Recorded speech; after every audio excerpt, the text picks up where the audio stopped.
The boys are here, so it is time to talk sport. And joining me are Herald sports reporters Chris Reeve and Alex Powell. Chris, we have heard Dame Nolene speak for the first time since this whole saga emerged. Are we any clearer as to what went on? No, not really. If anything, we're a little bit more confused. She's been doing the media rounds this morning. She's talking to Mike Hosking on the radio, and she basically said she's not even sure why she got stood down. So, yeah, that feeds a lot of questions. And she was asked, "Is that just something you're not allowed to talk about?" And she said, "No, I don't know."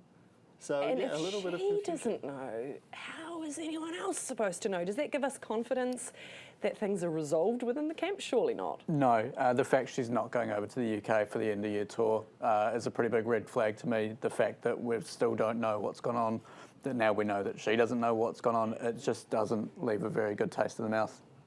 And I guess we have been told to date that no heads will roll, but surely we have to get to a point where someone has to take the fall for this giant mismanagement. It does seem a little bit like that, you know, it just seems to have been a whole kerfuffle, a whole confusing sort of process that no one seems to know what's gone on, no one seems to know why, and it's all just been a very strange and Dame Nolene said horrific experience. So hearing the head coach of the Silver Ferns say something like that about the process, yeah, like Alex said, it doesn't fill anyone with confidence.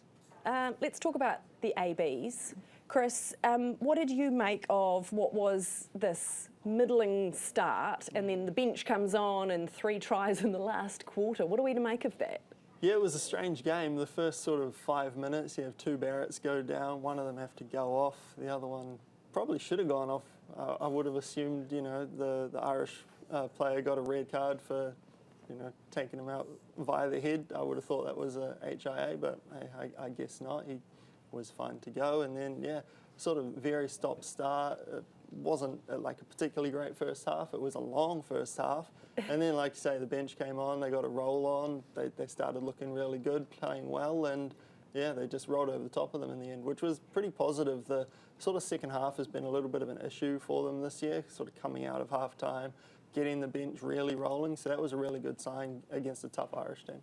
Alex, what do you think, what sort of position does this put us in heading into playing the Scots? Scotland's a tricky one. Like, they are such an improved side from what Kiwis might be used to. They've got 1 to 15. They do have match winners. So to go in there, I think to get confidence from winning ugly, it just does such good things for a team. So to have that... Winning ugly. So I think they're in a very good position. They'll think they're in a good position, but they'll also know the challenge that's in front of them. Let's talk about cricket, Alex. Kane Williamson stepping down from the T20 version of the game, still playing the other versions of the game. I mean, he's been such a pivotal player. Yeah. This is quite big news. It is. So I've actually been looking at this for a couple of months now about sort of questioning where does he fit in. The modern T20 game is basically just baseball. You need guys who are going to hit it from ball 1, and that's never been Kane Williamson.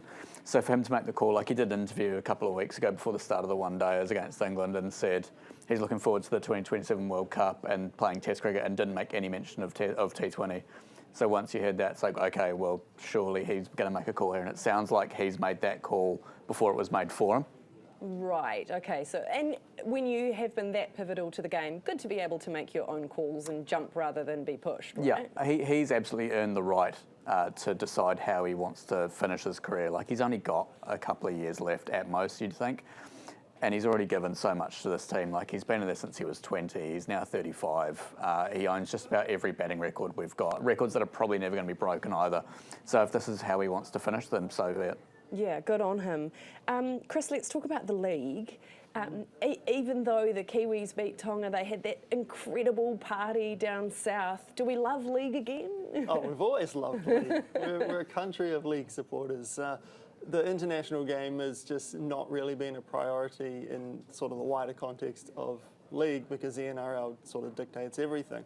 But when you got a competition like this, you get to see the full support now that, you know, more NRL players are playing for sort of Tonga and Samoa. You're seeing stronger teams, more competition, a little bit more to give the fans something to sort of cheer on. Obviously, the Tongans haven't gone particularly well in this competition. They were beaten pretty soundly again by the Kiwis, who are looking very good and punched their way into the final of the competition. And it's good to see so much support for a competition that doesn't feature the Australians.